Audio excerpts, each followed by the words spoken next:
Voice of మన్యాల్సినికి స్వాగతం సుస్వాగతం. నిన్న జగన్మోహన్ రెడ్డి హైదరాబాద్ లో ఉన్నటువంటి సిబిఐ కోర్టుకు హాజరవడం జరిగింది. అయితే అంత ముందు రోజు నుంచి చాలా ఛానల్స్ లో విపరీతంగా చర్చలు జరిగాయి.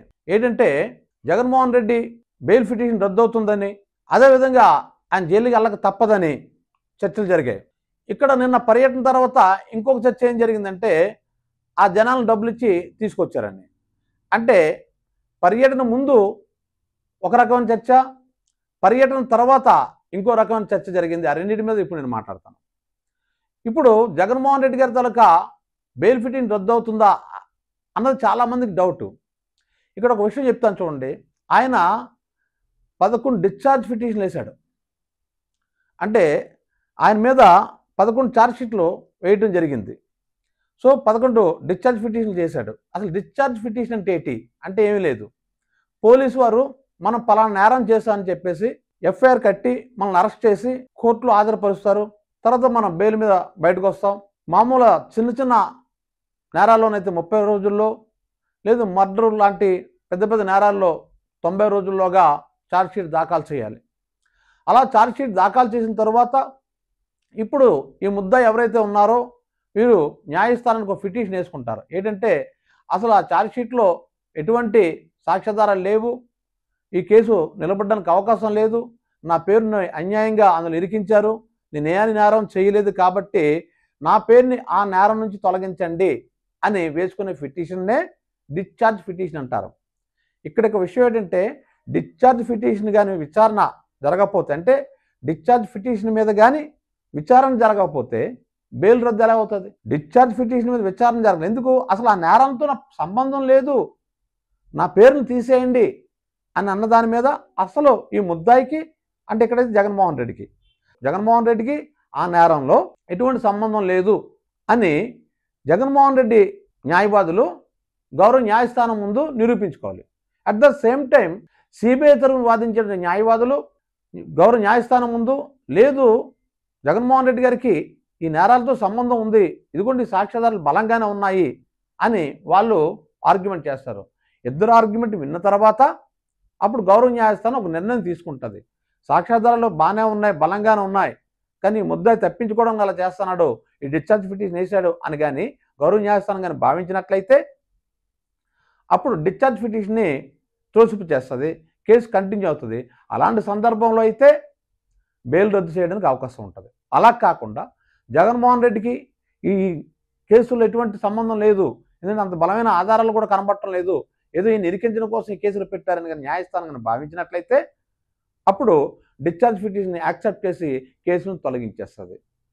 కాబట్టి బెయిల్ రద్దు ఎప్పుడవుతుంది? సిబిఐ వాదనల మీద కోర్టు నమ్మితే అప్పుడు బెయిల్ రద్దు అవ్వడానికి అవకాశం, అప్పుడు కూడా అవ్వడానికి పూర్తిగా అవకాశం లేదు. ఎప్పుడంటే ఏదో సాక్షులను బెదిరిస్తున్నాడు, లేదా దేశం విడిచిపోయి వెళ్ళిపోవడానికి అవకాశం ఉంది, ఇలాంటివి కూడా నిరూపించాలి, అప్పుడు మాత్రం రద్దు అవుతుంది. ఇది కోర్టుకు సంబంధించిన అంశం. ఇక నిన్న ఆశ్చర్యకరమైన విషయం ఏంటంటే జగన్కి క్రౌడ్ పుల్లర్ అంటారు. అంటే జనమే జగను, జగనే జనం అని. జగన్ ఎక్కడుంటే అక్కడ జనం ఉంటారు. ఈ మధ్య మనం చాలా ఇప్పుడు 4-5 విజిట్లు చేశాడు కదా ఆంధ్రప్రదేశ్లో. గుంటూరు వెళ్ళాడు, అదేవిధంగా చిత్తూరు వెళ్ళాడు. ఇలా వెళ్ళినప్పుడల్లా మనం చూస్తే విపరీతమైన క్రౌడ్ అనమాట. పోలీసులు బారికేడ్స్ పెట్టినా, లాఠీ చార్జీలు చేస్తున్నా విపరీతం జనం వచ్చారు. అయితే అప్పుడు కొన్ని ఛానల్స్ ఏమన్నాయంటే డబ్బులు పంచి బిర్యానీ పొట్లాలు ఇచ్చి జనాన్ని తీసుకొచ్చారు అని అన్నారు. ఓకే, అవన్నీ నిజాలు అనుకుందాం. కానీ నిన్న ఆయన హైదరాబాద్ ఎయిర్పోర్ట్లో దిగిన వెంటనే అక్కడ 10-20 వేల మంది జనం ఎయిర్పోర్ట్లో, అక్కడి నుంచి కంటిన్యూ జనం ఆయన వెంటే ఉన్నారు. ఎక్కడి వరకు? గౌరవ న్యాయస్థానం సిబిఐ కోర్టు వరకు వెళ్ళినంత వరకు.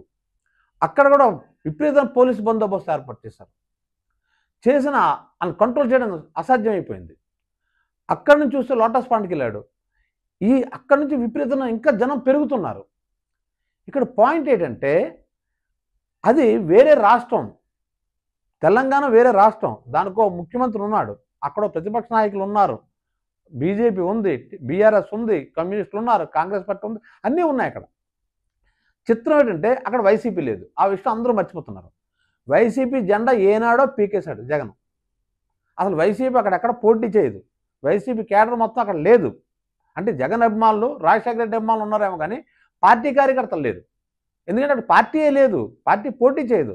ఏ రోజైతే జగన్ సమైక్యాంధ్ర స్టాండ్ తీసుకొని పార్లమెంట్లో సమైక్యాంధ్ర ప్లగ్ కార్డు ప్రదర్శించాడో అప్పుడే పెద్ద ఇష్యూ అయిపోయింది తెలంగాణలో.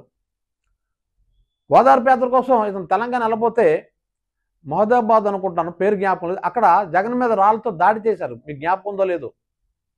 అప్పుడు కొండా సురేఖ కూడా ఆ దాడి చేస్తున్న మీద రాళ్ళు ఇచ్చింది. అప్పుడు కొండా సురేఖ జగన్ పార్టీలు ఉండేది. అంటే తెలంగాణ ద్రోహి, తెలంగాణ వ్యతిరేకతను, సమైక్యాంధ్ర సపోర్టరు అని చెప్పి అక్కడ తెలంగాణ ప్రజలు భావించారు. తర్వాత అతను ఏకంగా తెలంగాణలో పోటీ చేయడం మానేశాడు. ఎందుకంటే ఇక్కడ ఇతను ఈ రాష్ట్రానికి ముఖ్యమంత్రి. మరి తెలంగాణకి ఆంధ్రకి మధ్య నిధులకు సంబంధించిన అంశాలు కానీ కొన్ని అంశాలు ఉన్నాయి, నీళ్లకు సంబంధించిన అంశాలు కానీ ఉన్నాయి. సో రేపొద్దు నేను ఇక్కడ సీఎంగా ఉంటే అక్కడ పార్టీ మన పార్టీ ఉంటే క్లాష్ వస్తుందని చెప్పి ఏకంగా తెలంగాణ పార్టీ జెండా పీకేశాడు. అయితే ఇక్కడ పాయింట్ ఏంటంటే తెలంగాణలో ఈయనకి పార్టీ లేదు, ఈయన జెండా లేదు, ఈయన కేడర్ లేదు.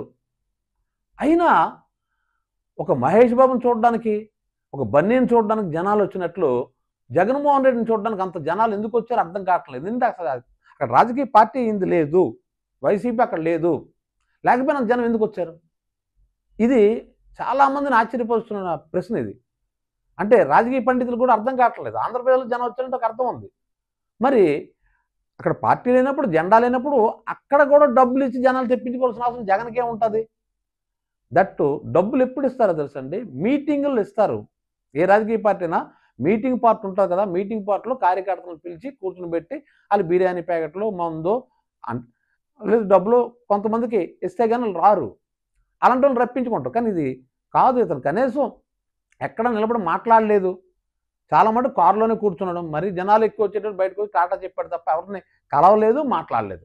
అయినప్పుడు కూడా అన్ని వేల మంది జనం ఎందుకు వెళ్తున్నారు అంటే because is a crowd puller. కొంతమందికి అది కరిష్మా ఉంటుంది. అంటే అది చూడగానే ఎందుకో జనాల్లో ఆ ఫీలింగ్ కలుగుతుంది.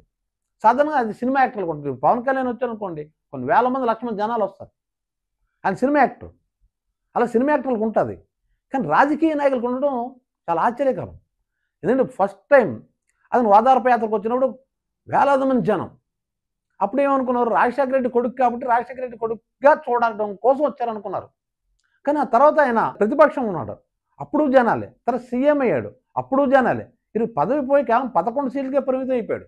అంటే ప్రజలు అతి ఘోరంగా తిరస్కరించారు జగన్ని. ఆయన జనం తగ్గటం లేదేంటి? ఓటర్లు తిరస్కరించారు, జనం తగ్గటం లేదు. 15 నెలలు కాలేదు ఇంకా ఈ కూటమి ప్రభుత్వం వచ్చి. పోనీ ఇక్కడ రాజకీయాలు పక్కన ప్రజలు తెలంగాణలో ఎందుకు జనాలు వచ్చారు? ఎందుకంటే ఆయన క్రౌడ్ పుల్లర్ అంతే, ఆటోమేటిక్గా వస్తారు. దానికి జవాబు చెప్పలేం. ఈ వీడియో మీకు నచ్చినట్లయితే వాయిస్ ఆఫ్ మంజాల్ శ్రీనికి లైక్ చేయండి, షేర్ చేయండి, సబ్స్క్రైబ్ చేయండి.